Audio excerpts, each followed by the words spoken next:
An annoying thing about being a fan of the magical girl genre is having people that aren't fans claim that a magical girl show is a rip-off of Sailor Moon. And if it has darker themes and is a little bit subversive, then it's a rip-off of Madoka. Quite recently, I clicked off of a video where someone was calling Wonder Egg Priority a Madoka rip-off. And no, it is not.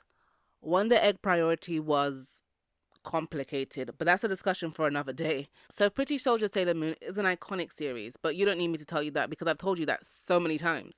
It's a worldwide influential franchise that helped redefine animated as well as live-action magical girls by taking some elements from the series that preceded it.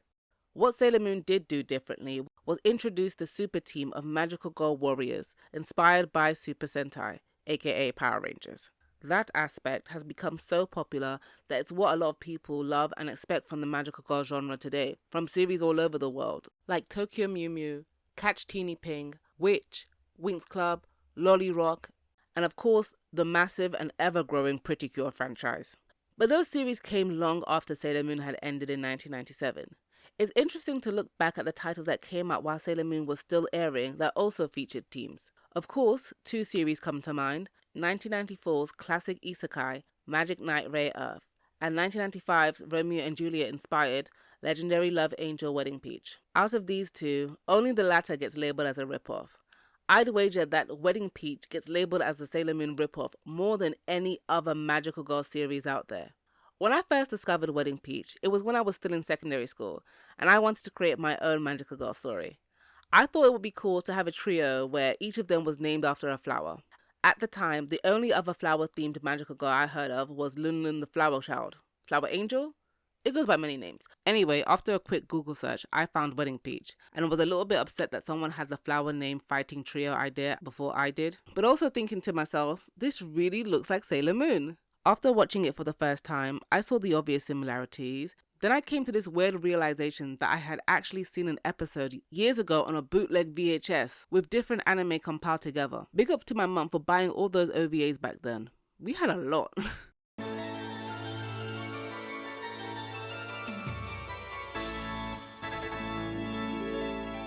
Wedding Peach follows 14-year-old Momoko Hanasaki, who along with her two best friends, Yuri Tanima and Hinagiku Tamano, are part of the school newspaper club. When the ruler of the devil world, Raindevila, vows to destroy love on Earth, the girls transformed into the love angels Wedding Peach, Angel Lily, and Angel Daisy.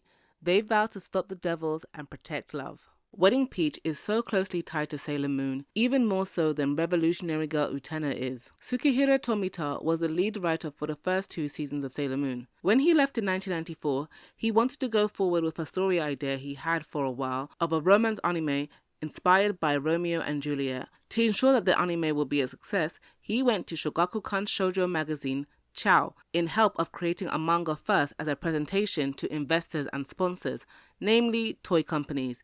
Merchandising, where the real money from the movie is made. So right from the start, Wedding Peach had a mixed media approach, and the manga ran from 1994 to 1996.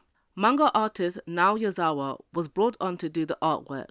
She was quite new at Shogakukan, originally debuting in the magazine Koro Koro Comic, which was aimed at children but primarily boys. She then moved to Pyon Pyon magazine, which was later absorbed into Chow. On her website, Yazawa said she had grown up reading shonen manga, and that's what she wanted to create. She wasn't too familiar at all with shoujo manga, and didn't really like drawing it, as she felt her art style wasn't suitable for the typical shoujo manga look. Think sparkles, frills, flower motifs, and open paneling. Considering this was the mid-90s, when many of the rising shoujo manga authors of that time were inspired by the Year 24 group, aka the Magnificent 1949ers, who were the innovators and really shook the table in shoujo manga of the 70s into what we're still seeing today. So why was Yazawa chosen out of everybody at Chow? Well, she believes it was because she was good at drawing action scenes better than anyone who was working at the magazine at the time. But the bigger question is, why did Nao Yazawa agree to do it if she wasn't into the whole romance frilly shoujo story? Yes, I did that. And you would do it too for a check. I was an employee. And I was going to get employee of the month. And that's on period. No. So on her website, Yazawa states that she was intrigued by the premise of a fighting bride. Just how would that work? Is she gonna fight in her wedding dress? Kinda. Now I know I'm including a lot more of Nao Yazawa's side of things than Tsukihiro Tomita, And that is because Nao Yazawa is fluent in English and has an English language version on her website and social media too, and has done a bunch of interviews in English, so it makes things easier for me to find. The anime was a co-production between two studios, the now defunct KSS and a new studio called OLM. In fact, this was OLM's very first anime project, so you have a magical girl to thank for some of your OLM faves, like the 1997 Berserk and Apothecary Diaries. One day we will talk about how magical girl anime really helped set some studios up for success. Tsukihiro Tomita brought in Kazuko Tadano, who also works on Sailor Moon, to do the character designs. I don't think the manga was used as a guide, more of a suggestion. Yazawa and Tadano were working separately, and as a result, the appearances of some characters differ in big and small ways in the manga and anime. By the time the anime was in production, Volume 2 was about to be released, so there were a lot of changes that were being made that would work better for TV and better suit toy sales. So no more sword for our lead heroine. Boo, boo. A big one was the Love Angels designs. In Volume 3, the angels gained their battle costume, as a big poofy wedding dress doesn't really allow for much movement. Their new outfits resemble figure skating costumes, which allow for a lot more movement but are still frilly and cute. All three of them have their own unique style, cut and colour, and they somewhat align with their wedding dresses. The anime switched up their battle outfits completely, so they're now more uniform with each other, with slight touches of individuality, but they look like more of a team. There are more metallic pieces to their costumes with pauldrons, wrist guards, and the breastplate and tiaras. It's possible that this was done to streamline everything in animation. The first episode of Wedding Peach premiered on TV Tokyo on April 5th, 1995. It had a total of 51 episodes. When the anime concluded, a 4-episode OVA was released entitled Wedding Peach DX, and it had 2 Omake specials. The series was licensed and dubbed in English by ADV, and I think that the dub was quite decent. I remember back in the day how I hoped ADV would dub all of my faves, because they were less likely to white Americanize the hell out of things, like others seem to do. 4 kids, I'm looking at you. There was also a Wedding Peach party game for the SNES, a strategy game for the PlayStation 1, one for the Game Boy, and a narrative adventure game for the PC 98. I am the Love Angel.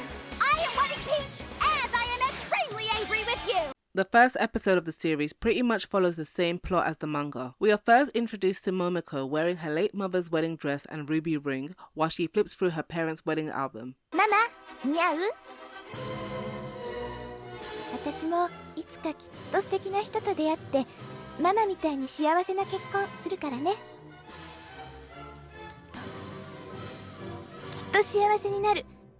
だからママ、天国から応援してね。 Her best friend Yuri Tanima and Hinagaku Tamano show up so they can walk to school together. All 3 girls are in the newspaper club, but they mostly cover the school's football team, especially the star captain Kazuya Yanagiba, who they all have a crush on. While trying to rush over to interview him, a ball almost hits them, and they are saved by the goalie, Yosuke Fuma.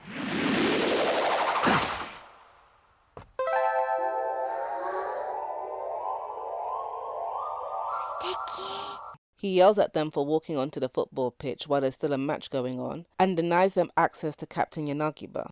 After school, the girls are attacked by a handsome devil named Pluie,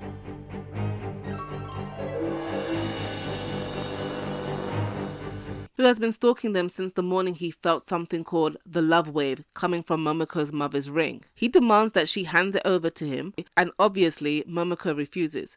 Before Pluie can do anything else, another handsome man descends from a golden staircase, and his name is Lemone. Lemone and Pluie fight while Momoko tries to help her friends. Pluie then possesses Yuri and Hinagaku with a lesser devil called Jamapi, so they can attack her. Jama jama. Jama jama. Jama jama. 何よあれは? Lemona calls Momoko Wedding Peach and gives her a heart-shaped compact called the Saint Mirror, but they use the French word for mirror that I struggled pronouncing in this video. What's this? The Saint Miroir! What's a Saint Mirror? これは? Saint Miroir! Saint Miroir. Saint Mirror. Mirror. Saint Mirror.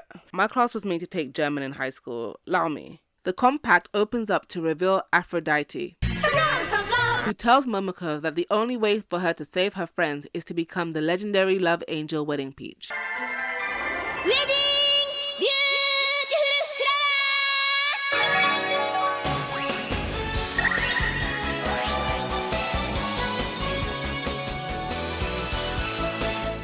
Momoko, now Wedding Peach, delivers her magical girl speech. 初春のめでたさを祝うこの良き日に桜咲き誇る公園で可愛い女の子に悪の呪いをかけるなんて許さない愛天使ウェディングピーチはとってもご機嫌斜めだわ After some hesitation of not wanting to harm her friends, Aphrodite tells Wedding Peach to use her new powers to perform an attack called Lovely Operation Tempest, which turns her bouquet into a wand that emits the love wave that purifies her friends of the devil's possession. Pluie retreats and Lemone congratulates Wedding Peach. Momoko wakes up and tries to explain to her friends what happened. 私たち悪魔に襲われてでもって私がウェディングピーチに変身してウェディングピーチこいつ変だぜいつものことですわ私ったらやっぱ夢を見てたのかしら As Momoko finds the Saint mirror in her pocket, she knows that everything that happened was real, and the stage is now set for a brand new adventure. This show's world building has some cool ideas, but felt like something was missing, like things weren't fully formed to the point where I feel invested in learning of how the world was before our main character got there. But let's talk about what it does have. You would assume that a series about angels, devils, and weddings would have elements of Christian mythology, but there's not, just a tiny bit of Greek mythology. The queen of the angel world is the goddess Aphrodite. The way how some angels are dressed resemble togas. You know, I'm actually kind of surprised there wasn't a character called Eros or Cupid. Cupid is often depicted as an angel of love, especially on Valentine's Day, so it kind of feels like a missed opportunity. A part of the world building that I did find fascinating was the incorporation of the Victorian English wedding tradition of the something for rhyme.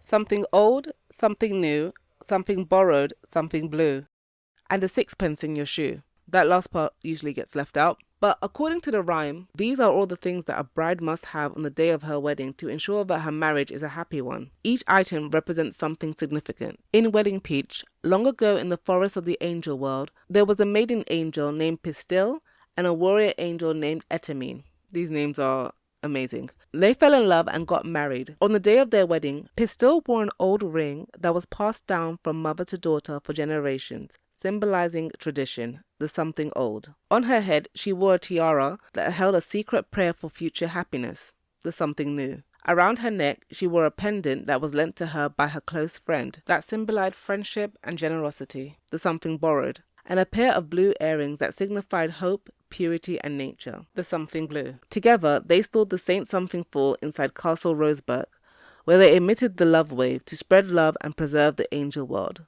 In this universe, love is literally the most powerful force there is. Etamine's and Pistil's love was so strong it turned normal jewelry into powerful objects that emit a concentrated energy, the love wave, that can protect and purify. When the devils attacked the angel world, Aphrodite had to erect a barrier to keep everyone safe. But when that barrier weakened, she sent the Saint Something Fall to the human world along with the love wave. The love wave also hides the love angel's secret identity from the devils and humans. You know how some people find it really hard to suspend disbelief and say something along the lines of, how come people can't tell it's them when the transformation barely changed anything about their looks? The answer is always magic. But Wedding Peach made that explicit and said, here's your explanation. Happy now?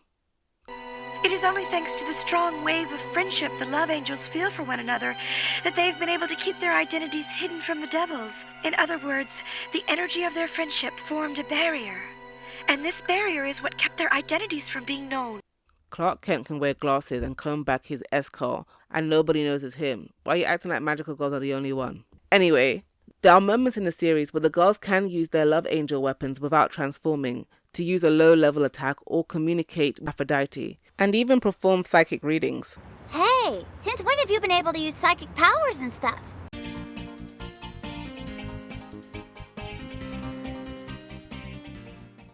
Momoko, I think, is very typical of magical girls of this era. She's sweet, a little clumsy, energetic, but overall, a kind girl who is a good friend. She's also quite resourceful too. In the second episode, she buys a fake ring to keep her mother's ring safe, since Pluie was so hell-bent on stealing it. Momoko has really taken to heart the love angel ethos of love winning over hate, and the belief that everyone is worthy of redemption. And we see this early on when she purifies the devil pet Jamapi. Wedding Peach shields him from an attack by Pluie.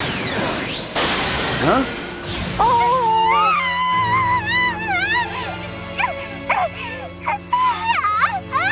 Wedding Peach, you said me!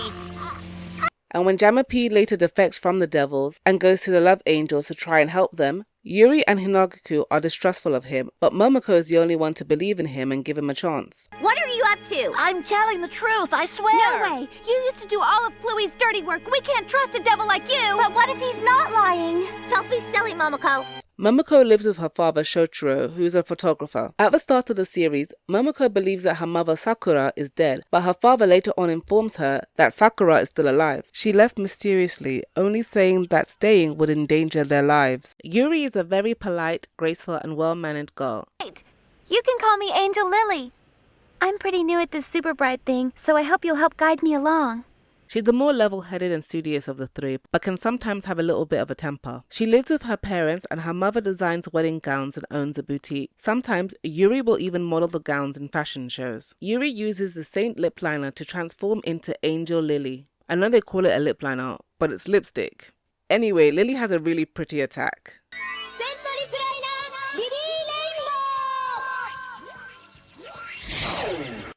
Hinagaku is the more tomboyish one of the group. She's athletic, does judo, and takes to being a love angel very well.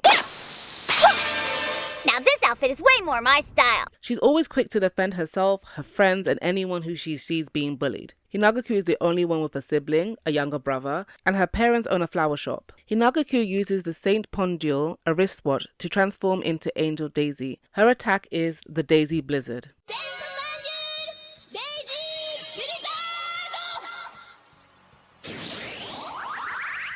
If you do decide to watch this show, bear in mind that damn near every episode, the Love Angels will transform into their bridal outfits first and then go into their fighting angel transformation. It's a lot of transformations. I think in total, the transformation sequence lasted maybe 3.5 minutes that I ended up skipping most of the time. It was a nice touch making all the girls' parents involved somewhere in the wedding industry. The Love Angels are the first magical girl team that knew each other and were good friends prior to gaining their superpowers, which means we are meeting an already established friend group who have a natural rapport and trust with one another. Their dynamic works really well with their different personalities. I love that their colour scheme is a pinkish red, green and blue. Why were these the go-to colours in the 90s for a girl trio? We see it in Magic Knight Ray Earth and Powerpuff Girls. They all have similar personality types too. Jammer P is the first devil of the day that Wedding Peach fights and becomes the series mascot. He's a reliable ally to the Love Angels and provides them knowledge on devil kind. I think Jammer P is cute, although I can understand why some people might find the constant jammer to be annoying.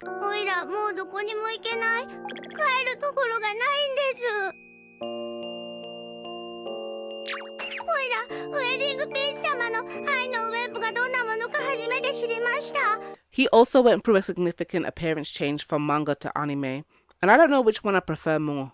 Yosuke is a boy in their class that Momoko at first despises because he often teases her and usually gets in the way of the girl's access to Yanagiba. Yosuke is an annoying teenage boy that knows he's annoying, but deep down, he's a kind-hearted and loyal friend. He lives alone as his mother is usually away on business and his father passed away when he was 4. じゃあな、ももぴー。ももぴー？私は花咲ももこよ、ももこ！はいはい、ももぴー。Captain Kazuya Yanagiba is the star football player and the most popular boy in the school. He's nice, very helpful, and seems incredibly oblivious of all the girls' crushes on him. I mean, if he does know, he definitely doesn't say anything about it. いや、待たせてしまったね。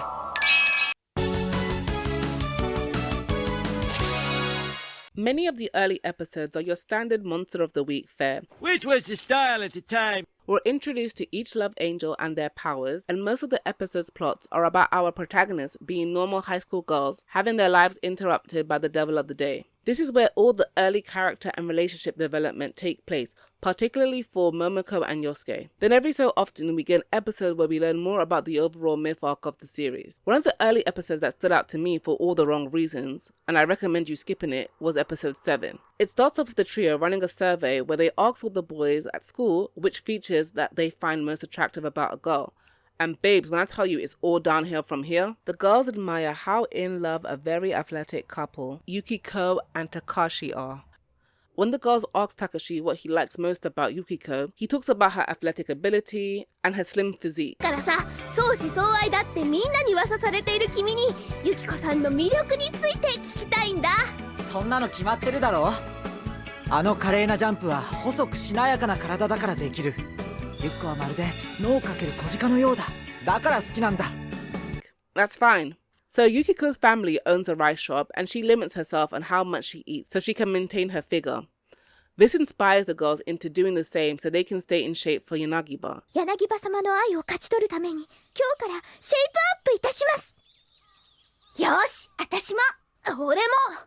And we see Momoko engage in some disordered eating habits. The next day, Yukiko shows up comically fat and is helplessly gorging herself. She even pushes Takashi away just so she can keep eating. Disgusted by what Yukiko has become, Takashi breaks up with her. It's clear that something weird is going on when more girls show up to school just as fat as Yukiko is. It turns out that the devil of the day is poisoning Yukiko's family shop by infecting the rice with the essence of fatness. Swear down, this is what they actually said. The reason why the girls got chubby. Why did all the girls get chubby? Omanma the she-devil. Omake the she-devil? And she infected all the rice in the store with the essence of fatness. Essence of fatness? The devil's master plan was to make girls fat so that their boyfriends will break up with them, thus destroying love. このおまんま様のお米をたくさん食べてみんなブクブク太るのよ。女の子がデブになれば男の子の愛が冷める。みんなブクブク太って嫌われてしまうがいいわ。Bitch! My god. Even though they tried to have good messages sprinkled throughout the episode, where male characters like Yosuke and Momoko's dad talk about how looks don't matter and it's what's inside that counts when it comes to true love, Momoko challenges her dad on that. 何よ、パパだってママが美人でスマートだから好きになったんじゃないの？まあな、確かにな。いや、でも本当は違うぞ。大切なのはハート。パパはママの優しい心に惚れたんだ。はいはい、パパちゃんごちそうさま。At the end of the episode, Takashi and Yukiko get back together and Momoko wonders if Yukiko had stayed fat, would they have stayed broken up? And the girls say if their love is real, then they would have gotten back together regardless. And they try to tie up the episode by saying how looks don't matter and they shouldn't judge people by their looks and they all love Captain Yanagiba because he's kind and not because they think he's handsome. Sorry, but the ending just felt so hollow to me because of everything we just saw in the past 22 minutes. Tsukihiro Tomita is responsible for writing both of the weight-centric episodes in Wedding Peach and Sailor Moon. Blood, this made me wonder in his vast filmography of writing credits, where else has this recycled plotline shown up? Honestly, when watching both of these series, skip these episodes, they are incredibly dated. The only important thing that happened that changed the status quo is that this is the episode that Jamapi joined the Love Angels. One positive note on this episode, though, was Momoko doing the tiny bit of solo investigating to find the cause of it all. It's great that the girls run the newspaper club, but I just wish they all had an interest in journalism outside of thirsting over Yanagiba. Because when we see Yuri in the beauty pageant club and Hinagaku in the judo club, they are really in their element pursuing their true hobbies. Momoko might be the only one of the three that's best suited for the newspaper club, as she is a photographer. She even won an award for her photography. I just think it was a missed opportunity that the girls were not more proactive when it came to investigating the odd goings-on in their school and town when it came to the Monster of the Week. It would have set them apart from other magical girls, especially in the earlier episodes, because they wouldn't have been waiting for the plot to happen to them. They would be the ones moving things along because they noticed a classmate acting weird, and we could see them talking to other classmates to get info and writing notes, and if anyone tries to ask them why they're doing that, they have the perfect cover of them saying that it's all for an article. Arc 1. Pluie's War. Pluie of the Gustin Winds tribe is the first in a long line of revolving generals. He's very much the generic evil bad guy that dispenses out the devil of the weak footmen and has simple schemes to destroy love and find the saint something for. Pluie gets mildly intriguing once he's joined by Aquadella, a water devil that wants to make money in the human world. What value does human currency have in the devil world, you ask? I don't know either. Alright, I just made a mistake. Her name is called Aquelda. I've been calling her Aquadella all this time. It's because she's a water devil and the AQ made me think Aqua. I call her Aquadella throughout this whole thing. Although Aquadella is a nice name, so The best episodes of the Pluie arc are the final 3, which are more plot heavy for both protagonist and antagonist. It begins with Raindevila, who attempts to end Aquadella for her constant failures. Pluie jumps in the way to shield her from the attack, and Raindevila remarks on how strange it is to see a devil do something to protect his fellow devil than himself. なぜだ、なぜ私を助けた。お前の力が必要なのだ。力を貸してくれ、アクエルだ。Momoko is walking to school feeling guilty about a dream she had where she lost her mother's ring, and Yosuke pops up to tease her about that ring. She hits him a bit too hard, causing him to trip and knock himself out. Momoko lets him lay on her lap to recover, and even when he wakes up, they stay like that. And it's a sweet moment where the two of them are not bickering for once, and they can just be still and enjoy each other's company. As Momoko lovingly caresses Yosuke's hair, her ring radiates a love wave that doesn't go unnoticed by Aquadella, who wastes no time in attacking Momoko and stealing the ring. Devastated about the loss of her ring, Yosuke walks Momoko home. Momoko's father consoles her and confesses that her mother Sakura is alive. このまま私がこの家にいたら、あなたにも桃子にも危険が降りかかります。私のわがままを許してください。訳を聞かせてはくれないのかい。私は必ず戻ってきます。それまで桃子をお願いします。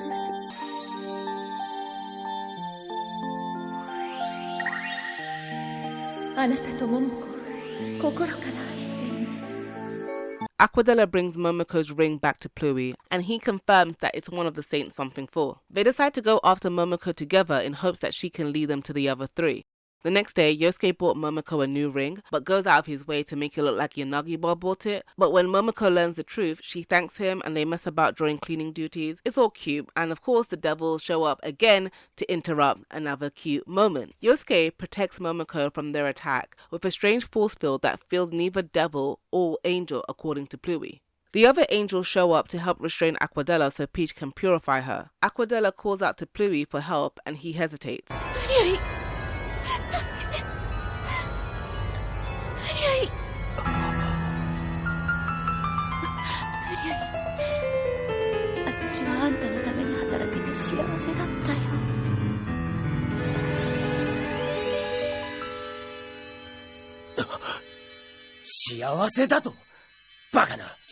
Although Pluie rejects Aquadella's last words, it is clear that they had developed feelings for each other, showing for the first time that devils are capable of love despite what Raindevila teaches. The next episode, Pluie heads back to Raindevila to inform her on everything and wants to further investigate Yosuke. Now that the stakes have been heightened, even Yosuke is aware of it. Momoko agrees to meet with him, and he expresses concern for her safety. Momoko refuses to tell him what's going on because she does not want to endanger him. Yosuke, deciding to be mature for once, respects her choice. Once again, they are interrupted by Pluie, who kidnaps Yosuke. The love angels assemble, but are unsure of where Pluie could have taken him. It's up to my little brethren, Jamapi, to tap into his devil past to track them down. Inside of an abandoned factory, the angels find large ornate doors that lead to a vast, dark and creepy forest. Momoko has a vision of Yosuke being tortured by Pluie for answers about his mysterious power. The girls transform and cross paths with a devil named Nocturne, who is famous among devils for sealing her heart after being betrayed by her friends. So dramatic. Come on now. Nocturne casts a spell that causes Lily and Daisy to hallucinate. So Lily dreams that Momoko and Yanagiba are engaged. Momoko, 私が柳葉先輩をお慕いしていることを伝えてくれたのでは。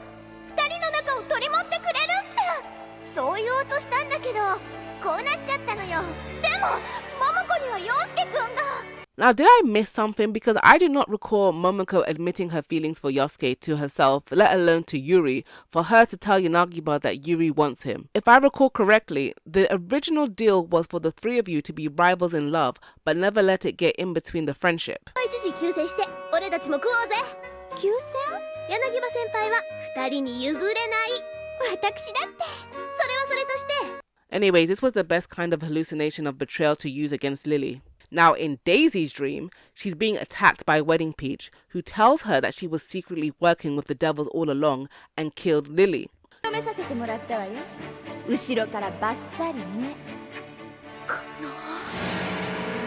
Nocturne manipulates them into attacking Wedding Peach. Now, I get why Daisy would want to attack Wedding Peach based on that illusion. But Lily, you're really gonna put your hands on a friend over a boy you both like? Shameful. Wedding Peach pleads with them to come to their senses and refuses to attack them. Instead, the love she feels for them is strong enough that she protects herself from their attack and snaps Lily and Daisy out of their hallucination. Wedding Peach hits Nocturne with a bridal flash, and the angels run off to rescue Yosuke. Now, Pluie is in his protective circle where he continues to torture Yosuke to learn why his energy waves feel similar to devils but different. Pluie sees the angels are after him and seeks the roots of the devil tree on them. Lamone appears to Wedding Peach in her mind and tells her to put all her feelings in a prayer which doubles her strength and breaks through Pluie's barrier. Peach rescues everyone from the grasp of the devil tree, and Lamone joins the fight. Safely away from the battle, Wedding Peach holds Yosuke close and blames herself for putting him in danger. 陽介、ごめんね。私のせいでこんなことになっちゃって。私、あなたを、陽介を巻き込みたくなかったのに。ダメね、もっとうまくやってれば。バカなモモピ。Peach tries to deny that she's Momoko, but after Yosuke insults her, she reacts in a way that only Momoko would. They share another sweet moment where Yosuke thanks her for saving him, and Momoko denies telling him more to protect him. The music swells, the light hits the lake, you think they're about to kiss, but no, Pluie is there to block them again. What's wrong with him? Just when you think Wedding Peach and Pluie are about to go head to head, Raindevila finally reveals herself. Tired of Pluie's constant failures, she demands that he show his devotion by pulling himself and Wedding Peach into the vortex of destruction. Wedding Peach manages to break away and holds on to a branch to save herself and Pluie from falling in. なぜ俺をわかんないよ。でもあなたが消滅の渦に飲まれるのは悲しいの。私だってレインデビラに見捨てられたあなたが死んじゃうの嫌だもん。 She believes in redemption and the power of the love wave. Moved by her tears, Pluie lets go of Wedding Peach and sacrifices himself into the vortex, but right before he falls in, he hands her back her ring and perishes with a smile on his face. The Love Angels reunite safely, and Momoko informs them that she had Lamone erase Yosuke's memories. Yuri and Hinagaku comment on how close Yosuke and Momoko were, and if there's a chance that they will be a couple, which of course Momoko rejects. そんなことないもん。陽介ったら私のことチョジンフグとかモモフグとか言っちゃってくれちゃってさ、もう全然可愛くないんだもん。もう全然素敵じゃないんだもん。だからもう全然いい感じとかじゃないの。 And that's the end of the Pluie arc. This arc sets up everything we come to see in the series. Momoko and Yosuke's frustrating budding romance, devils showing that they are capable of love, and that everyone is worthy of redemption. Arc 2, The Hunt for the Saint Something 4. I'm not naming this arc after Sandra, Noise, Blitz and Cloud because they are boring villains that aren't worth mentioning too much. But what is worth mentioning is that this is probably the second time where the girls are doing something newspaper related that doesn't involve the football team in some way. In the school's library, they found the town's almanac that details the event of a mysterious light shower that happened 100 years ago during the construction of their school, St. Hannah's Honor. Yuri deduces that the Saint Something 4 must be in the school as the love wave is highly concentrated there. I love it when the girls do research and use their intelligence to solve problems related to their mission. The most important thing that happens in this arc, obviously, is that 3 of the 4 Saint Something 4 are found. And those episodes are great as they each focus on the Love Angels' character development and sometimes romantic relationships. The Saint Something Old Ring. The girls are enjoying the summer holidays with a sleepover and staying up to listen to a radio show that gives love advice. Momoko sent a letter in about her conflicting feelings for Yanagiba and Yosuke, and it gets read aloud by the host. Her ring begins to glow and so does the letter, which the devil Noise senses and exposes Momoko to everyone, including Yosuke. A string of misunderstandings and devil spells leads Noise to thinking that Yosuke had the Saint Something 4. A small bell that was a gift his father gave to him before setting sail and dying at sea. この鈴がお前を守ってくれる時があるかもしれない。大切にするんだよ。ママを大切にな。パパ。When Noise returns, she and Wedding Peach get into a fight, while Yosuke looks on, dazed and confused. Somewhere in his faded, altered memory, he can see Momoko is Wedding Peach and encourages her to not give up. Yosuke's bell and Momoko's ring combine to restore the saint something old. Aphrodite appears and tells Wedding Peach to summon the wand, Saint Crystal. The crystal has the power to absorb the evil and negative energy in the atmosphere and release a positive and purifying light. And isn't that just so beautiful and poetic?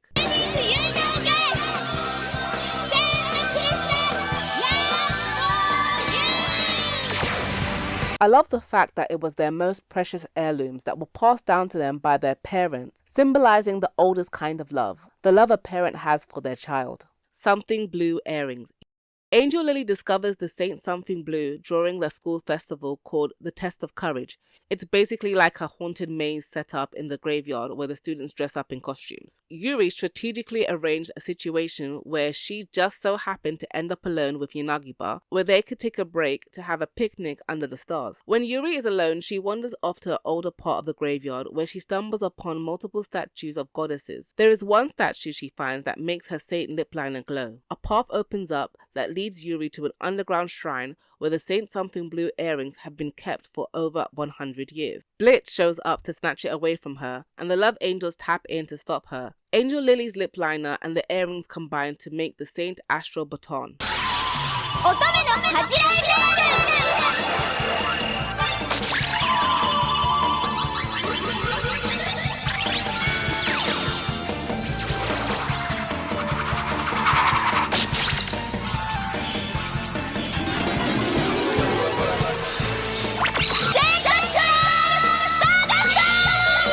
This episode was weak compared to the previous one. Sure, we get a Yuri and Yanagiba moment, but it wasn't anything deeply romantic or tender where they're both holding hands or gazing into each other's eyes. It just felt very platonic. There isn't much character development for Yuri either.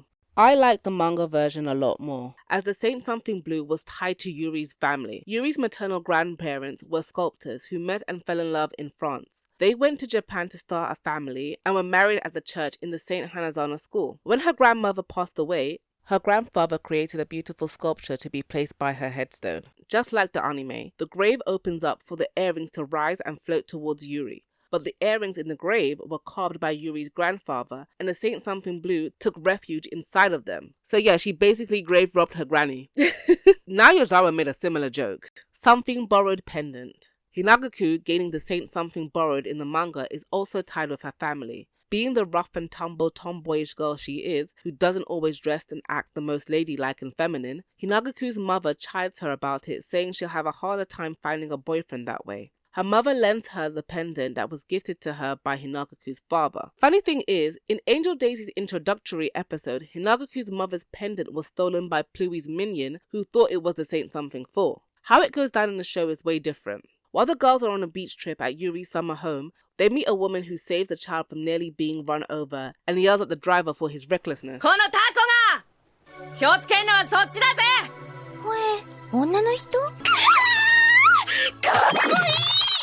Her name is Sayori, and coincidentally, she is a client of Yuri's mother and is engaged to be married. Everybody talks about how similar Hinagaku and Sayori are. Yuri's mother explains that Sayori's tomboyish nature is an act she felt she had to put on to be strong after her mother passed away when she was just a child. Sayori and Hinagaku form a sisterly bond through their similarities, and Sayori notices that Momoko and Yuri are obviously close with Yosuke and Yanagiba respectively. Because of course the football team is there, they're always there. They're everywhere. Anyway, Sayori noticed how close they are and how Hinagaku is probably the same as her in school, where she had many friends that were boys but never had a boyfriend. The Devil Cloud shows up, sensing a strong love wave coming from Sayori, believing she has a Saint Something. Hinagaku transforms and tries to save her, but Cloud is beating her down while she tortures Sayori, and the Daisy Blizzard attack is ineffective. Luckily, Peach and Lily show up to save them both. Daisy is devastated that she wasn't able to protect Sayori. She has always thought of herself as the strongest fighter of the three of them, and when the time came for her to save someone who she looked up to like a big sister, she was powerless.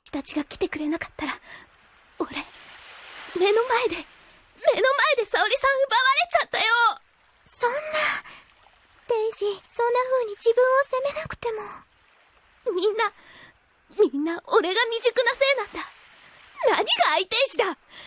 大好きな人一人助けられなくて何が愛天使だよ。Hinagaku watches over Sayori and tries to pretend that she's fine with everything, although her friends can see that she's not, especially Sayori. The two of them have a heart-to-heart where Sayori reminds Hinagaku that she has friends who care about her and she can trust them with her feelings instead of putting up a front. To help cheer Hinagaku up, Sayori lets her borrow the pendant that she bought for herself when she was a child the year her mother passed. Cloud reappears determined to get the saint something and grabs hold of Sayori, Yuri's mother, and her employees as captives. The Love Angels do their best to break them free, and Daisy is relentless. Filled with love for her new friend, the pendant glows, revealing itself to be the saint something borrowed. The pendant and the pendule merge to create the Saint Tornado Rod.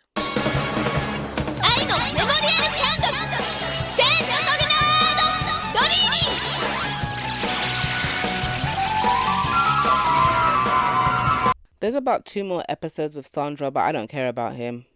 Arc 3, The Devil Inside. The next arc's main villain is the fire devil Igneous of the Hema tribe, who specializes in possession. He is looking for a new host that he can use to infiltrate the school and learn the identities of the Love Angels, and chooses Takuro.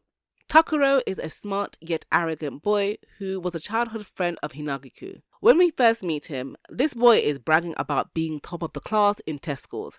He mocks Momoko for being in the low 50s and tells Hinagaku to find friends who aren't stupid. 頭の悪いやつと遊んでるとね、お前までバカになるよ。ここは勉強しに来るところだ。粗大ゴミになるなよ。やめろ！本当のことだろ？友達は選んだ方がいいんじゃないの？余計なお世話だ！ And when Momoko checks on him, Takuro develops a crush on her. After failing in PE class again, Takuro is mocked by his teacher and classmates. His feelings of rage and inadequacies attracts Igneous, who can sense how weak-willed he is. Takuro agrees to a Faustian bargain with Igneous. In exchange for helping the devil find the true identities of the Love Angels, he will improve Takuro's physical prowess and help him win the affections of Momoko. There's a Halloween-themed episode where another major devil shows up to assist Igneous. Her name is Potamus, who, like Aquadella, is also a water devil, but is from the Akuma tribe. Potamus is very cutesy, quite annoying, and has a crush on Igneous. Rarely have I found a body so comfortable. But why? Why my body? That inferiority complex of yours makes you just a little comfortably twisted. I don't have an inferiority complex, and I'm not twisted. The Igneous/Takuro arc is a rough one, as Igneous is literally the devil on his shoulder influencing Takuro to do bad things, especially to Momoko, like encouraging him to force a kiss on her. If you like her, grab her and kiss her. Girls are weak when it comes to resisting kisses. If you want this girl, Takuro, you have to push her, and then push her harder. Electric chair. Takuro's crush/obsession for Momoko is bordering on incel behavior and sexual harassment. There's even an episode where Igneous convinces Takuro to hold a marriage ceremony with Momoko. Still obsessed with that silly Momoko? Then you should have a wedding ceremony. With a marriage ceremony as bait, there's not a girl alive that wouldn't give you a kiss. No way. Terrible. That same episode, Yosuke acts like he doesn't care that Takuro is pursuing Momoko, but cannot deny his feelings. As his bell chimes, it emits a light that helps the Love Angels in combining their Saint Something love wave, which attracts the Saint Something new tiara that takes flight and lands in a lake near red flowers where it will wait for the 4th Love Angel. 4th Love Angel? There are 4? Takuro does try to push against Igneous' influence when he realizes that he is behaving selfishly and that Igneous is harming people. But the longer Igneous is inside Takuro, we see them slowly form a closer bond. After Wedding Peach purifies him, Igneous begs for her to end him. Potamus can sense the love wave all over Igneous. Enraged about how he's changed, she stabs him. With the loss of his strength, Igneous goes to Takuro to release him from his contract and tells him how he's grown to care about him.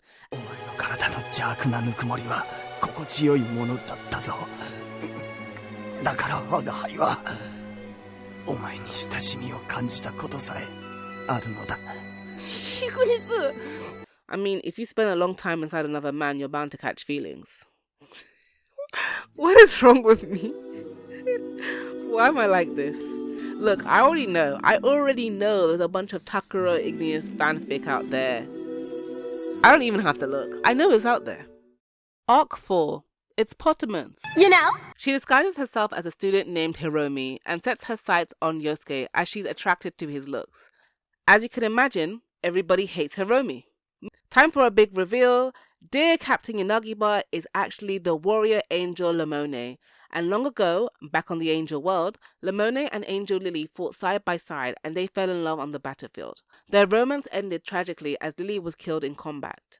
When she was reincarnated, Lemone wanted to confess everything, but was traumatized and afraid that she would not reciprocate his feelings. So in the anime, Yanagiba is unaware of his existence as Lemone. He just blacks out when it comes time to be Lemone. Think of early episodes of Sailor Moon how Mamoru would black out to become Tuxedo Mask. In the manga, Lemone goes undercover as Yanagiba to look for the Saint Something 4 and look out for the Love Angels. Episode 35 is a big one, during the obligatory Hot Springs episode. Potamons keeps trying to put the moons on Yosuke and tries to force him to kiss her. Enough of the sexual harassment. He keeps rejecting her and releases that same mysterious power that Potamons recognizes as being devilish. The Love Angels jump in to rescue Yosuke and fight near a lake near red flowers. Yes. It's time for the fourth Love Angel to appear.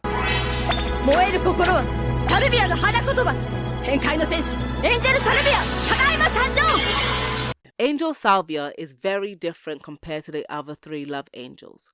She wasn't reincarnated in the human world. She's a pure angel like Lemone. She has taken on a new identity named Scarlet O'Hara, like Scarlet O'Hara from Gone with the Wind. Yeah.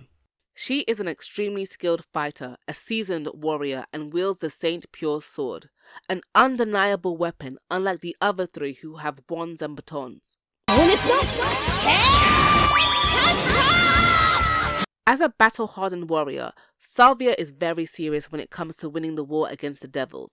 Since she's been fighting for a century, she wants to kill them all, believing that it's useless to purify them as they have no qualms of seeing angels perish. Salvia even hates my little buddy Jamapi. We don't even get to see what the Saint Something New Tiara does, as it most likely is some kind of purification or defensive attack like the others. Salvia mocks the other angels for being weak. She stays running her mouth about them and Lemone to the point where the other girls can't take it. She ends up getting slapped twice in the same episode. I'm an angel who kills devils as soon as I spot them. That is all. I don't care about the angel world. And also, I refuse to listen to the words of that big coward Lemone. Coward! Yuri! Of course, a vengeful character like Scarlet has a tragic backstory. A century ago in the angel world, Salvia had a close friend called Frisia, who wanted to avenge her sister's death by killing a devil. Don't kill him, Frisia. You mustn't do it. This devil is going to die anyway. Leave him.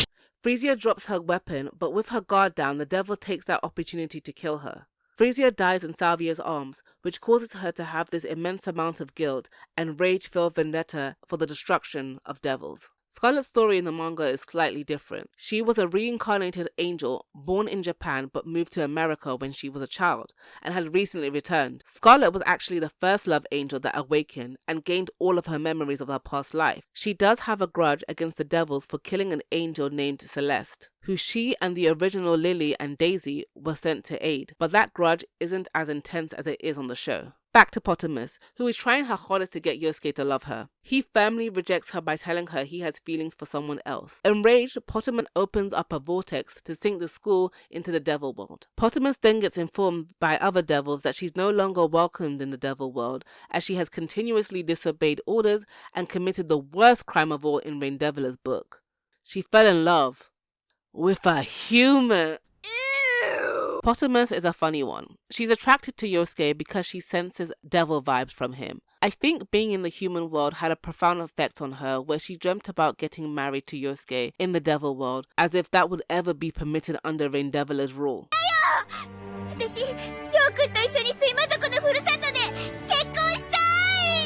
She cries and blames herself that she and Yosuke will perish during the descent. She cares for him in a twisted and possessive way because she doesn't understand what true love is. Once Potamons is purified, she laments on what she did to Igneous and completely rejects the last remnants of her devilhood, to live as the human Hiromi. She even gives Yosuke a genuine heartfelt apology.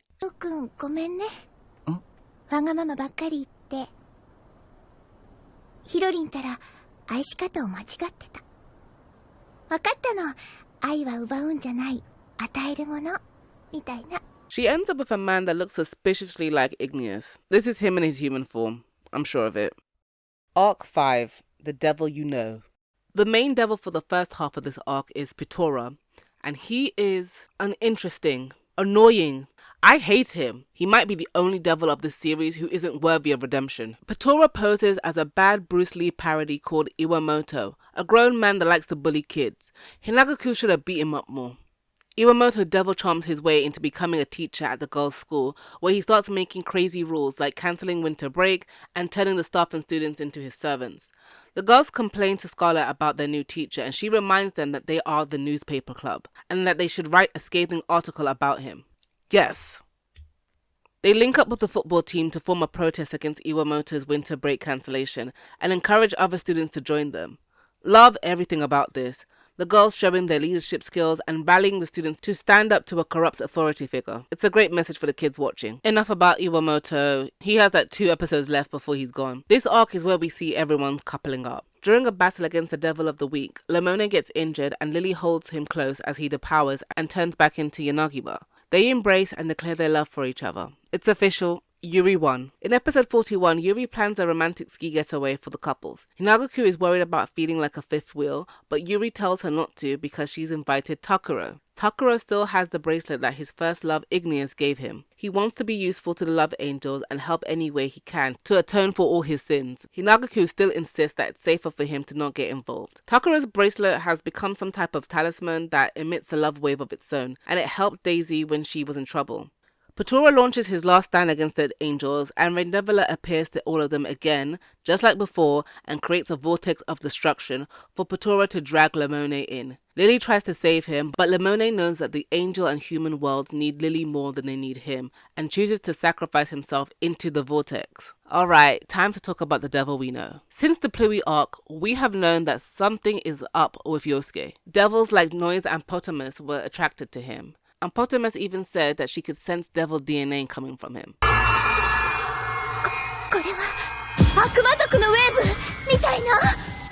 Yosuke is a devil. He first transforms against his will during the ski trip. A devil sees him transforms and comments that he looks to be a member of the Rafale tribe, the most powerful devils of all. The second time he transformed is because of Pitora using an amplified negative energy to inflict upon people. So what do you guys think about Viento's look? Personally, I don't like it. Viento in the manga looks so much cooler. Having witnessed so much, Yosuke demands that Momoko tell him the truth, and since Lemone is not around to wipe his memories, she has no choice but to. Raindevila was informed on who Yosuke really is and sends a henchman to blast him with devil waves to complete his transformation. She appears before Yosuke, putting him under a trance, and explains that she can't leave the devil world because she was cursed by the angels to be a prisoner in her own body by the monster tree, and lives with the pain of a broken heart. Put a pin in that. She hastens Yosuke's transformation into a devil and sends him to eliminate the love angels. Viento and Wedding Peach clash, love wave versus devil wave, in a glorious light show until Viento retreats, still not fully formed, but it's clear that the fight has exerted Wedding Peach. Yosuke goes on to experience painful convulsions as his devil genes awaken, but Momoko's love wave is enough to temporarily subdue it. Finally, these hard-headed fools admit their feelings for each other and have their first kiss.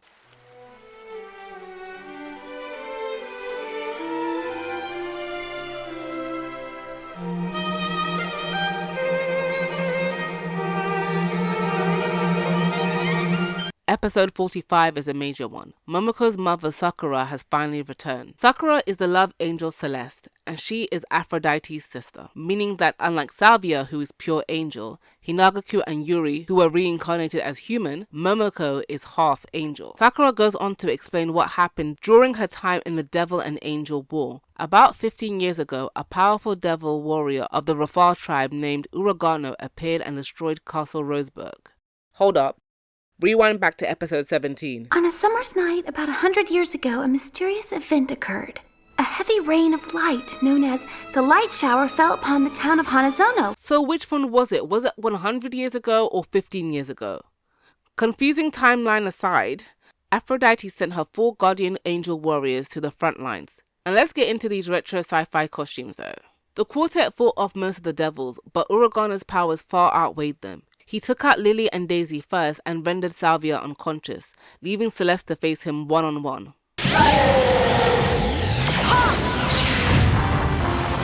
The combined attack sent them spiraling towards the human world, where Celeste landed on a beach, suffering from amnesia. She was found by Shochiro, who brought her to a hospital. He visited her every day and gave her the name Sakura. It wasn't long that they fell in love, got married, and had Momoko. When Sakura regained her memories, she needed to return to the angel world to help in the war. The theme of keeping your loved ones ignorant to keep them safe persists. What they don't know can't hurt them. But we've seen that fail time and time again, as everyone close to the love angels has always ended up getting involved or hurt in some way, regardless if they knew the truth or not. I just want to big up Shochiro for a moment.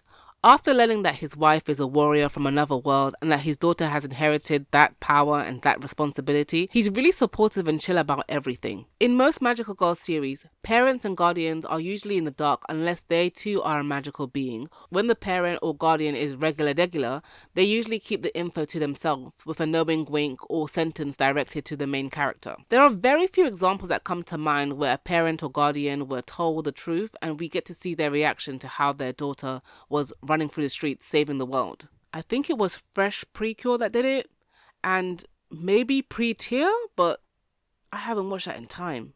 If you know of any ones that do that, please let me know. I think we should have more of it to show the kids watching that sometimes you can trust your parents with a secret about yourself and they will support you. Aphrodite allows the Hanasaki family to have one day to be together before Sakura rejoins the war. As her mother departs, Momoko seeks comfort with Yosuke, who is attacked by Raindevila's main goon, who succeeds in forcing him to transform in front of everybody. Viento attacks the angels, who do their best to stop him.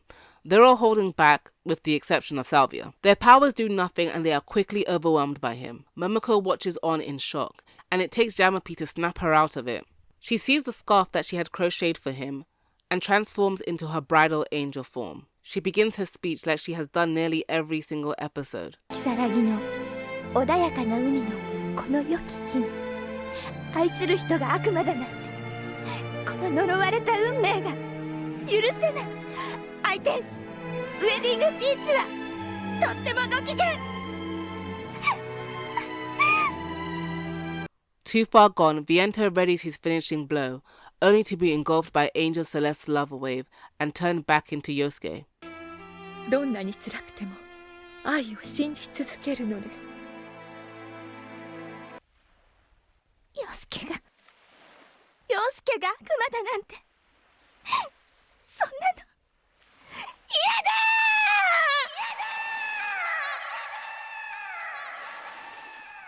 Out of all 51 episodes, I'd say this one is my favorite.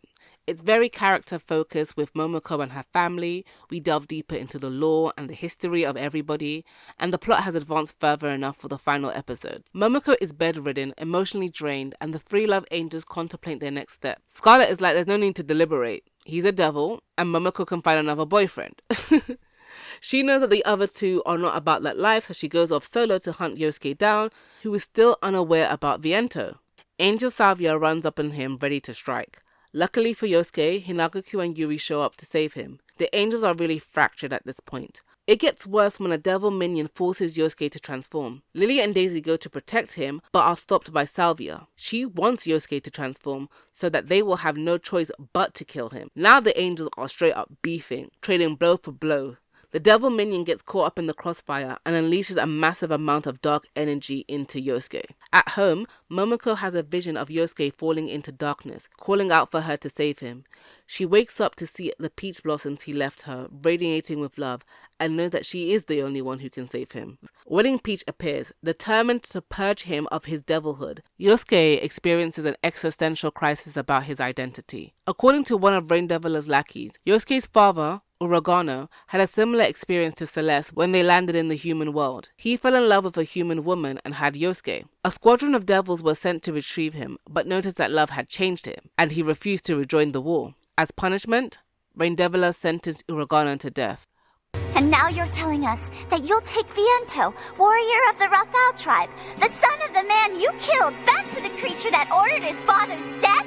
And then you expect him to help you out? Yeah, that's what I'm saying though.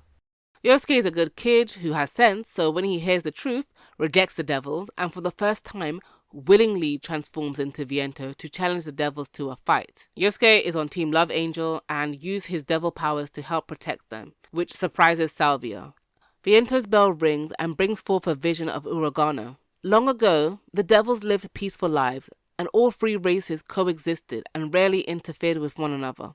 All of that changed when Raindevila attacked. She amassed a group of power-hungry devils that destroyed anyone who stood in their way.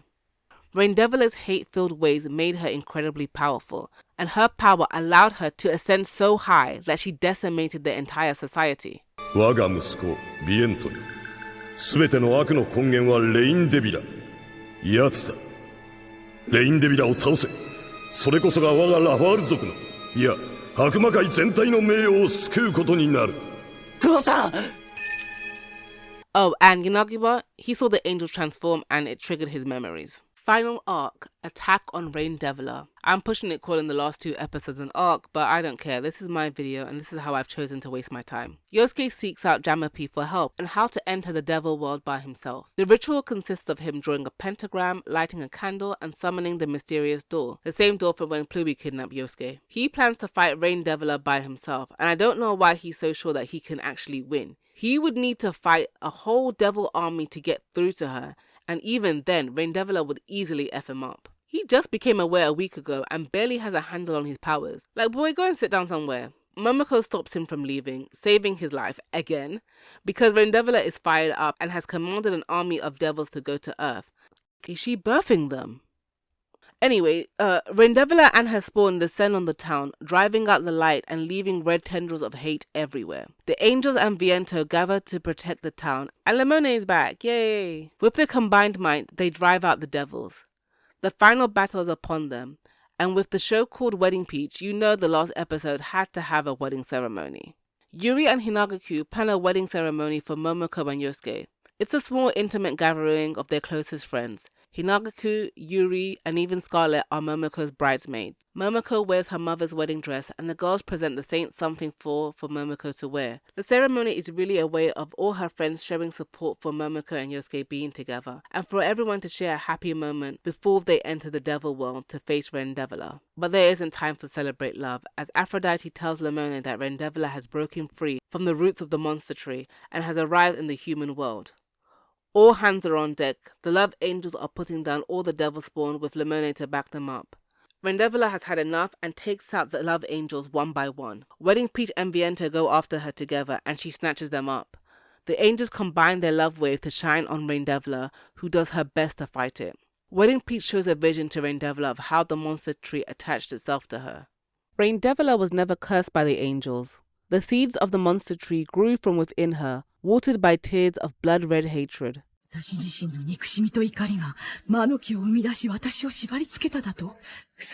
She refuses to believe it and destroys all the Saint Something 4. Hurt and weakened, Wedding Peach and Viento, Momoko and Yosuke reach out to each other and kiss. Raindevila watches in disgust at the union of an angel and a devil. She feels their love wave. Enraged, she kills them.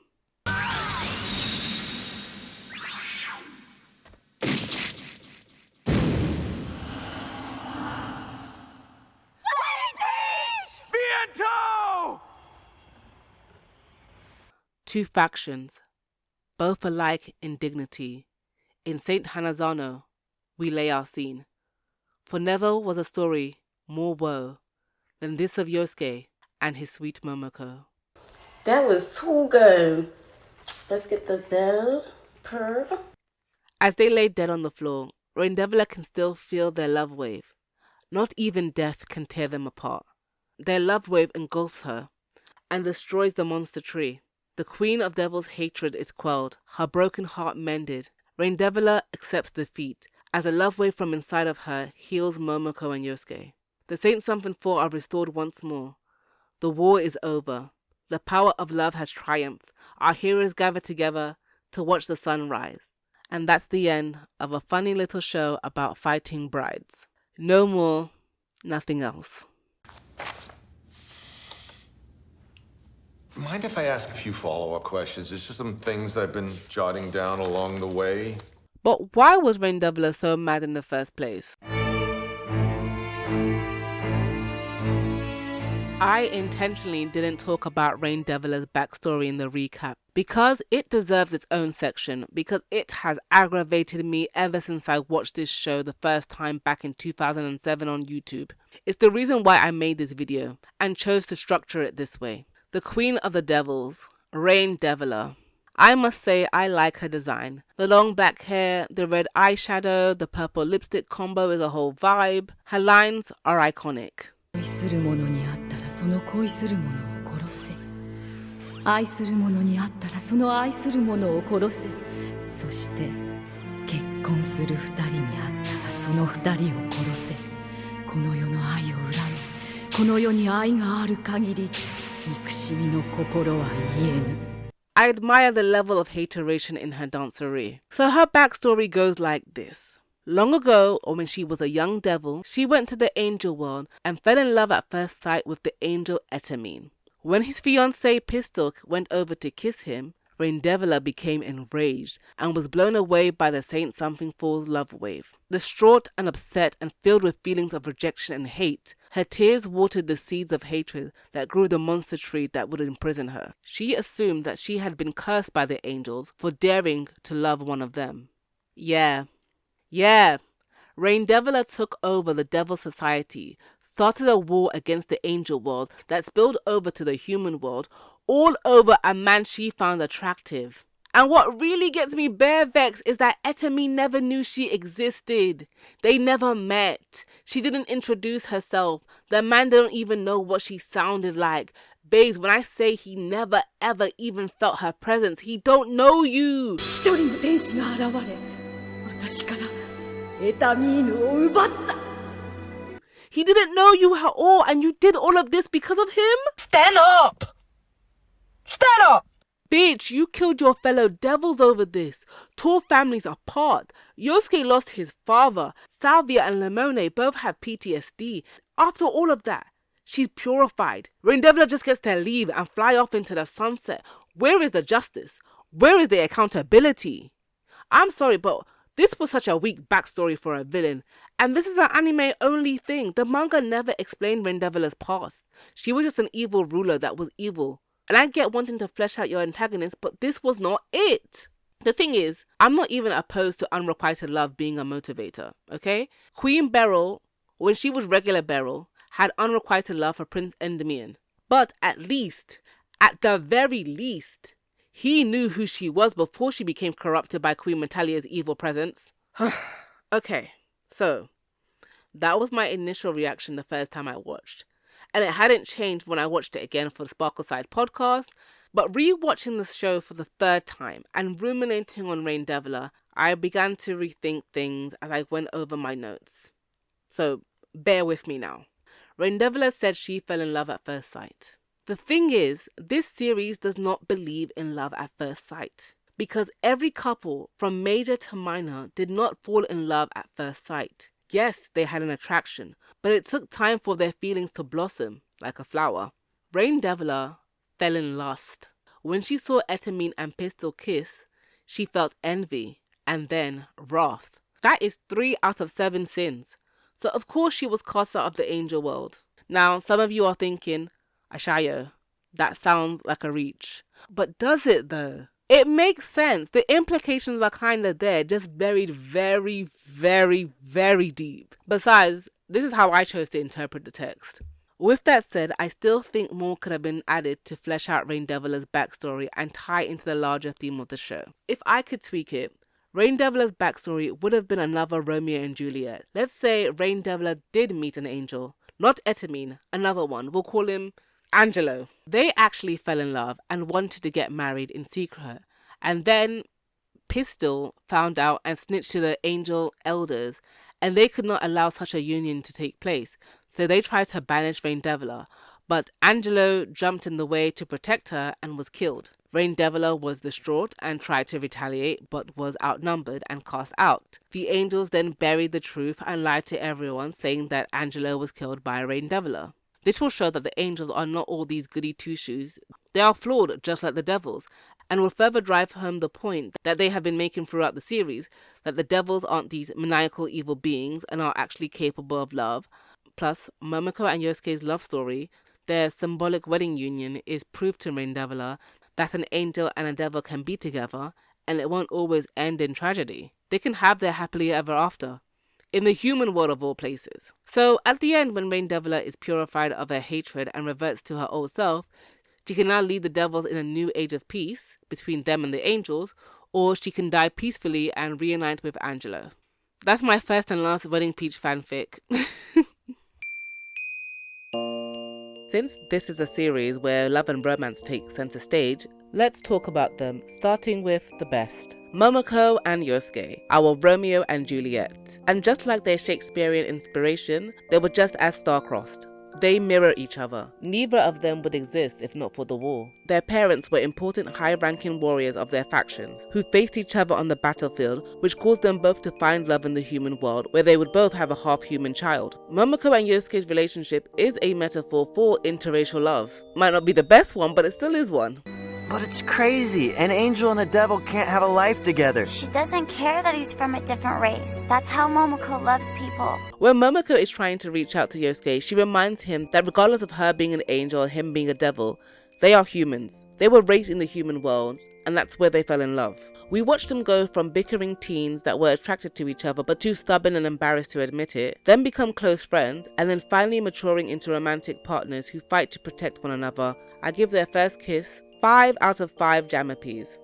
Overall, a sweet love story. Yuri and Lemone, the second best romance. And I'm specifically saying Lemone because it was Lemone who has always loved Yuri/Lily, not his alias Yanagiba. Because when Lemone's consciousness was slumbering inside Yanagiba, he treated Yuri like an acquaintance. Ohayo. 誰今の? ちょっと知ってる後輩。お、もしかして彼女? まさか、そんなんじゃないよ。ちょっと知ってる後輩か。 Basically, Yanagiba is more like a robot being piloted by Lemone, who was asleep at the wheel. Even after Lemone revealed himself, he rarely showed that much affection to Yuri, and she just chalks it up to him being preoccupied with Angel World business. But I'm not convinced, because he had all the time to be a captain of the school football team. And then on top of that, whatever cute thing that Yuri done for him or gave to him, he would share it with the whole team. On their romantic boat ride, Lemone gains some self-awareness and apologizes for never showing the appreciation for everything that Yuri has done for him. He admits that he was suppressing his affection, and this is where they share their first kiss. Overall, 3.5 Jamapies. Hinagaku and Takuro. Takuro is supposed to be Hinagaku's love interest. They were childhood friends, and Hinagaku was always sticking up for him, fighting his bullies and all that. But he is definitely the worst love interest of all the 3 boys. And I'm not just saying that because he made the pact with Igneous, but because of his incel behavior during the pact. Out here looking crazy. Look at the desktop virtual assistant thing of Momoko. Or is that a dating sim? Whatever it is, I don't like it.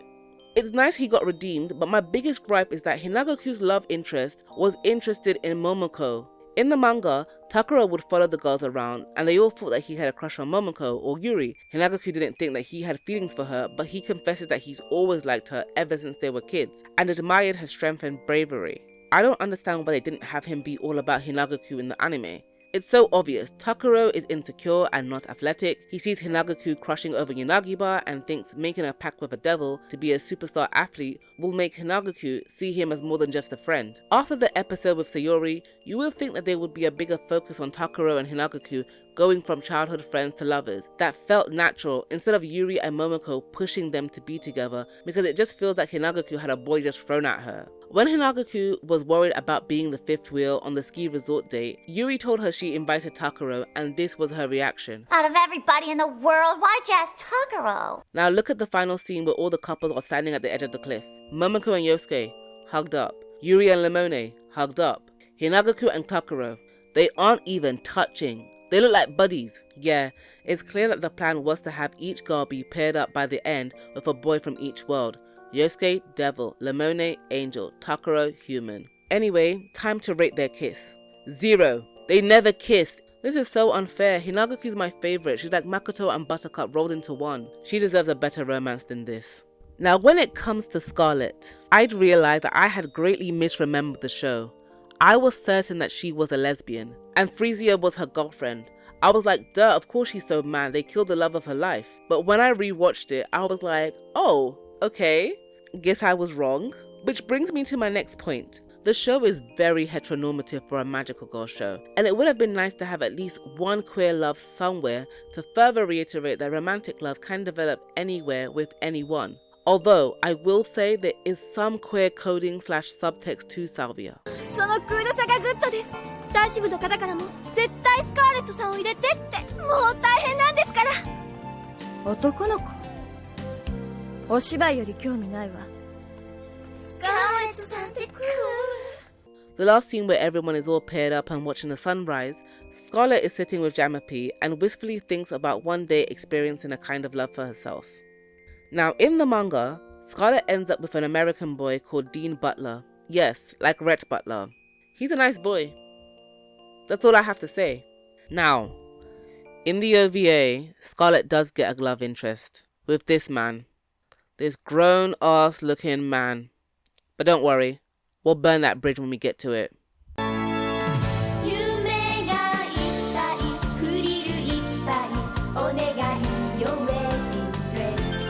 The first opening song, Dreaming Angels, was composed by Ritsuko Okazaki with lyrics by Miho Matsuba and was sung by Furiel, the voice actresses for the Love Angels, Kyoko Hikami, Yuko Miyamura, Yukina Nogami, and sometimes Yuko Imai. The song is well suited to the theme of the first season, where the girls sing about hoping for their crush to notice them, finding a special kind of love, and of course, wearing a beautiful wedding gown. Dreaming Angels takes inspiration from the 1965 French song by France Gall, Poupée de ci, Poupée de son. Je suis une poupée de cire, une poupée de son. Mon cœur est gravé dans mes chansons, poupée de cire, poupée de son. Which was quite popular in Japan. France Gall even recorded a Japanese version which went number 6 on the Oricon charts.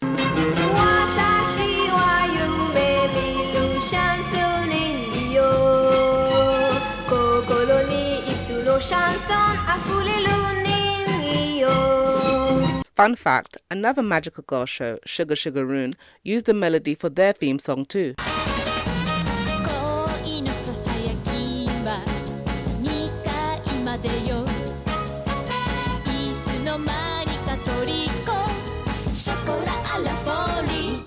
The first ending song, 21st Century Juliet, also sung by Furiel, is a sugary pop song about never giving up on your love story. The lyrics were by Yuriko Oda, composed by Taka Kudo, and arranged by Masaki Iwamoto. I don't really have too much to say on this one. I'm not really a fan. It's cute though.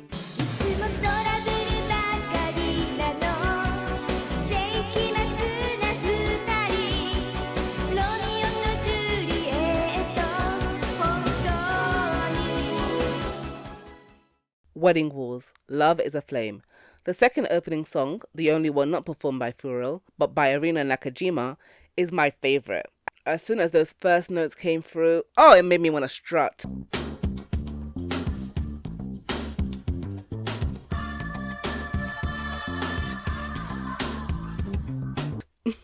When those backing vocals came in, I was like, yes, this one is it. The lyrics were written by Arisu Sato, composed by Kanji Saito and Akira Yamato. The arrangement was by Henri Sekine. Sekine said that they were inspired by Earth, Wind and Fire's fantasy, and you can hear it in this part right here. And we will live together until the 12th of never.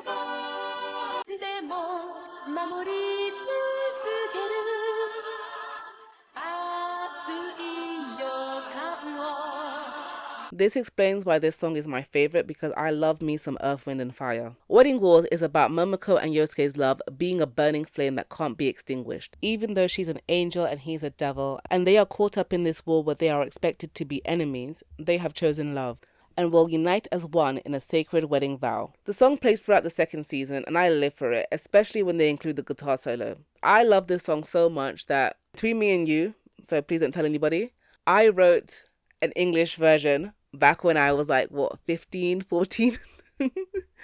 And I still have it. If you want to hear me sing it badly, then join my Patreon.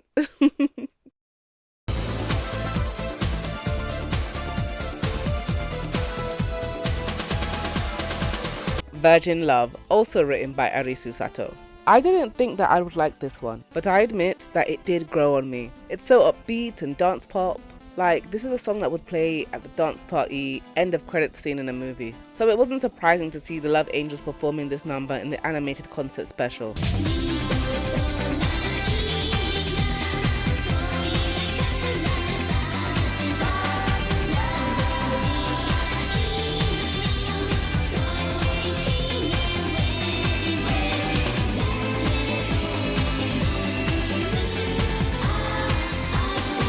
The lyrics speak of a first love being special, duh, and dreaming of a wedding, of course, like all the other songs. Furo and Arina Nakajima would go on to perform the songs from the series and the OVA at Wedding Peach themed concerts and events like Wedding Peach Festival that was featured on the DVD.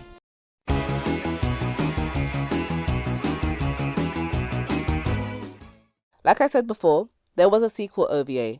It contained 4 episodes, where all the titles had a similar naming style of episode 18, Will Fight, Even, fill in the blank. These episodes are kind of like a day in the life adventures of the Love Angels. So, Wedding Peach was successful with its intended audience of young girls, but it was also popular with adult men, as you can see in the audience of who came to the Wedding Peach Festival event. Now, when adult men like a thing that was intended for little girls, they tend to get catered to, pandered to. Because while a child can beg their parents to purchase all of the Saint Something 4, Wedding Peach dolls and so on, a grown man with a job needs very little convincing to buy figures and posters of the Love Angels in bikinis, or race to get a video where the Love Angels are dressed as idols and there's a chance of seeing some panty shots.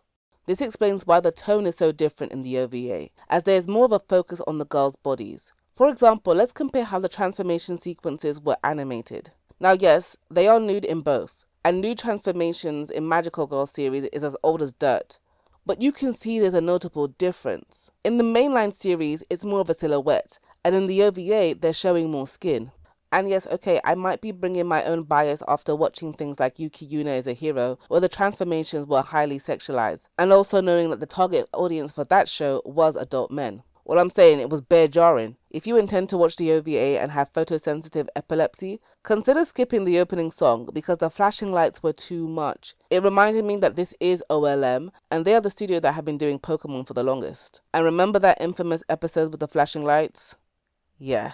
Wedding Peach DX takes place 1 year later. After the war, the Devils and the Angels agreed to a peace treaty. Wedding Peach and the others ask for everyone's memories to be erased so they can live peacefully as regular humans. Sakura is back home with the family, memories still intact, and poor Jamapi has to hide from everyone now. The girls have earned a much needed break and have planned a vacation to a beach resort without their boyfriends. A little detail I noticed on Takara's laptop, there's an icon of Hinaguku. Is that a Hinaguku dating sim? Desktop assistant? Okay. At the resort, the girls are enjoying themselves. Yuri and Hinaguku go off with some older guys but find them boring and try to leave. The men get too handsy and they get roughed up for not taking no for an answer. Jamapi followed Momoko to sneakily give her the toothbrush that she left behind and senses a negative energy surrounding the resort. A spider devil has come to attack Momoko, sensing her strong love wave. Aphrodite rescues Momoko and restores everyone's memories. Can we get into the upgraded costumes though? I love the addition of functional wings. Oh my days, I just realized something. By saving the world, the girls earn their wings. They can fly now. That's so sweet. The angels really do change up their battle costumes over time. I wonder who's in charge of designing them. They also have an upgrade in weapons. Salvia has 2 swords, Lily has a straight up whip now, Daisy has some boomerangs. As for Wedding Peach, she uses her feather pins as darts, but when she calls for the angels to lend her their Saint Crystal grenades, it charges up her new weapon, the Heart Impact Cannon. They gave my girl a gun. The Heart Impact works as a purification device. Notice how the angels have undeniable weapons now that having toys that parents deem suitable for little girls is no longer a priority. Aphrodite informs the angels that they are rebel devils who did not agree to the peace treaty and have come to the human world to wreak havoc and awaken ancient devils that were sealed in the human world. This seems like a devil world problem to me, to be honest. The devils need to send their own super team out there to deal with their people running amok. Just saying. What are the devils doing? Who's in charge now, Lilith? Salvia's love! We'll fight even on a luxury liner! This is the episode where Scarlet gets a love interest. Scarlet met this rich man at her riding club named Clark Oasis. Yes, his name is a reference to Clark Gable, and he kind of looks like him too. After Scarlet saves him from his would-be assassins, they spend some time together at the country club and on his yacht and have this whirlwind romance. Ugh! No! This man is old. I know Scarlet is a pure angel that fought with Momoko's mother, but in the human world, she's a high school student. And even if she's 18 years old, it's still weird that this man, who looks like he's in his late 30s, with a head full of grey hair, is her love interest. Clark invites Scarlet and the girls to a cruise party. He knows that Scarlet is a pure angel because he is one too, and he hates humans for how they pollute and destroy the world. Which is funny coming from him. He's a mega wealthy businessman that was flying around in a helicopter, and he probably owns a private jet. The mega wealthy, aka you, Clark, are the problem. So the deal with Clark is that he was cast out of the angel world way before Raindevila attacked because he wanted the angels to take control of the human world, to guide them and stop them from destroying the planet. So this would make Clark a fallen angel. Clark wants to marry Scarlet and gives her a ring that hypnotizes her. He then conducts a ritual that will amplify his power. He's consumed by his new power and becomes a full-on devil. Peach purifies him, but due to the ritual, he can't go back to being an angel or even a human. He begs for Scarlet to put him out his misery, which she does. Yes, thank you, good riddance. I don't understand why they put her together with this old man when she had an age-appropriate boyfriend in the manga. This is just like how in 90's Sailor Moon, they aged up Mamoru, when in the manga, he was only 2 years older than her. Why do they keep doing this? Enough is enough. Some positives from this episode. I did like the introduction of fallen angels becoming devils. If this was a full season, it would be cool to have an ancient fallen angel turned devil become the leader of the renegade devils. Reunion! We'll fight even on Christmas Eve! It's Christmas time and love is in the air for all the couples except for Hinagaku, who still feels like a fifth wheel. She's not romantically involved with Takuro despite Yuri and Momoko's efforts of physically pushing her to be. Hinagaku and Takuro do have feelings for each other, but I think they're too familiar as friends, and neither one of them wants to make the first move. Even though Hinagaku is a tomboy and is outspoken and very bold, I believe she wants to be courted and romanced. When she walks off by herself, she's upset that Takuro didn't run after her. This is the episode where we see the return of everyone's favourite former devil girl, Hiromi. She sees everyone out having fun and joins them, latching on to Takuro. Hinagaku sees this and gets jealous but won't admit it. Seeing everyone coupled up, including Takuro this time, combined with Momoko and Yuri's words about running out of time to act on feelings of love, Hinagaku runs off again. See how Yuri and Momoko run after her, then Yanagiba and Yosuke run after them? Takuro just stands there with his mouth open. Get it together, man. As Hinagaku walks alone, the insert song Monochrome by Furo plays. The lyrics are about urging a boy to confess his feelings and bare his heart to a girl that he cares about. Takuro finds Hinagaku sitting alone on a bench and they reminisce about their childhood adventure of going into town for the first time by themselves to buy Christmas gifts and ended up getting lost. Hinagaku gets them roasted sweet potatoes to share and it starts to snow. Takuro gifts her with a new watch as he notices that she doesn't have the Saint Pond jewel anymore. Then he takes off his coat for her to wear and keep her warm. This deliberate act of romance and thoughtfulness is what Hinagaku was looking for, because she saw that happen with both of her friends, and she wanted that to happen to her too, not just to be thrown towards a boy who she has the most history with because nobody else is around. They don't kiss, but this is a big step forward in the relationship developing to being more than just friends, which is sweet. Other things that happen in the episode is Hiromi being a nuisance to Lily, Peach, and Salvia. Then after dealing with the devil of the day, she drives off with her boyfriend, Human Igneous, to catch a flight to Hawaii. The false love angels! We'll fight even on Valentine's Day! Another bad episode takes place during Valentine's Day. Why didn't we get a Valentine's Day episode in the main series? Anyway, there is this weird cat-themed devil named Belphegor. Belphegor? Whatever, that puts 3 neighborhood cats under his control, telling them to steal chocolates from girls so they can't give them to their boyfriends. The angels fall into Belphegor's trap, and he casts a spell that causes them to swap bodies with the cats. The following events feature a lot of perv pandering. That's what I call fan service. The fake love angels become lusty cat girls that boast about their bodies, especially their supernaturally enlarged breasts. How and why? No, I know why, but still. Even the real love angels are confused about this. The cats take off on their own to enjoy their new human bodies at the school, behaving like sexy anime cat girls. Why is she acting all cutesy like that? They're so clingy. I'm so embarrassed. What total sluts? The way I screamed when she said this. The angels had enough when the cat girls start hanging all over Unagi bar with their tits out. Yuri is mad and Momoko is embarrassed because Yosuke is right there watching all of it. Jammer P finds Scarlet and brings her to the girls to help turn them back. According to Aphrodite, Belphegor was one of the main ones who did not agree to the peace treaty and holds a grudge against Lemone for some reason. In order to turn the love angels back, they need a high-ranking angel, but due to the peace treaty, the angels from the angel world cannot get involved. Okay? They quickly rule out Lemone as they want him to continue to live a peaceful human life, and getting Lemone involved will be playing into Belphegor's plans. Angel Celeste, Sakura, Momoko's mom, is the best choice. She turns the angels back into themselves and their chest sizes shrink down. Fucking hell, man. They beat up Belphegor and he runs away. Aphrodite tells them not to worry and to continue to fight to protect the human world. The episode ends with the angels giving the chocolates to their boyfriends and Scarlet giving hers to Jammer P. Everyone walks off into the sunset. The end. Such a weak ending, but since it was the last episode, I suppose it gave the audience what they came to see. An abundance of fan service.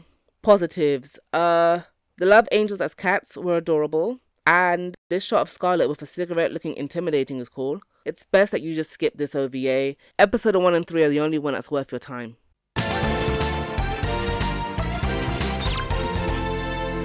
There are 2 special episodes and I've only watched one of them because someone uploaded it to YouTube, so thank you for that. It was originally on a separate Laserdisc in Japan back in the day, and then the specials were included on the DVD. I read on forums how some versions of the DVDs don't include the specials, and on top of that, Wedding Peach is such a niche, older series, so a lot of its media is out of print, and I'm not handing over big money on eBay for the DVDs just for the specials not to be included. Not in this economy. Whoever owns the licensing rights for Wedding Peach, please re-release the DVDs or put it up on streaming somewhere, Crunchyroll or something, I don't know. Now, if anyone watching happens to own the Omake special episodes and wants to share them, let me know. The most I've seen of them are just clips on YouTube and screenshots. So the first episode takes place in an alternate futuristic world with giant robots. Things are very goofy and silly, but overall it looks kind of cool.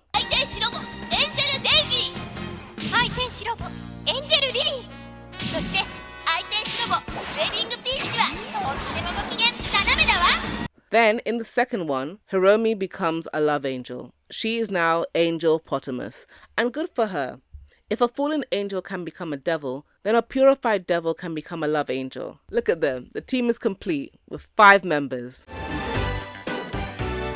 Now, after spending too long explaining Wedding Peach, I'm sure there are some of you who are still thinking this still sounds like a ripoff of Sailor Moon. And to be fair, it didn't help with how often I compared the two. The most obvious claim of Wedding Peach's reputation as a dupe is the visual similarities. I still wish that the original fighting angel look from the manga was kept, because there's no denying that the silhouette is quite similar to Sailor Moon, but that's fine. I mentioned earlier that Kazuko Tadano, who was a character designer for the first 2 seasons of Sailor Moon, did the character designs for Wedding Peach. As a result, you could probably take a random character from Sailor Moon and drop them into Wedding Peach and nobody would notice. And that is exactly what they did as an Easter egg. In episode 6, there are 2 background characters that resemble Ami and Rei. But even then, I think there is still enough of a visual distinction between the characters. Now, when it comes to the background art for both shows, they couldn't be further apart, with Sailor Moon having a soft watercolor look with a light pastel color palette. Wedding Peach color palette is much more bold with solid colors, still water-based but with brush strokes that give off an impressionist influence.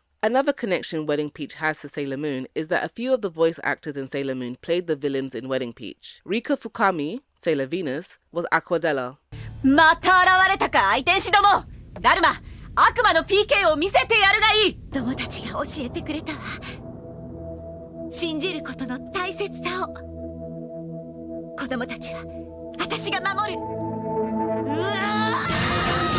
Mika Doi, Queen Serenity, was Raindevila. シルバーミレニアムの女王、クイーンセレニティ。あなたの母です。お前たちに私の恨みが分かってたまるか。Then there's Potamus. Yes, Potamus was voiced by Katona Mitsuishi, Sailor Moon herself.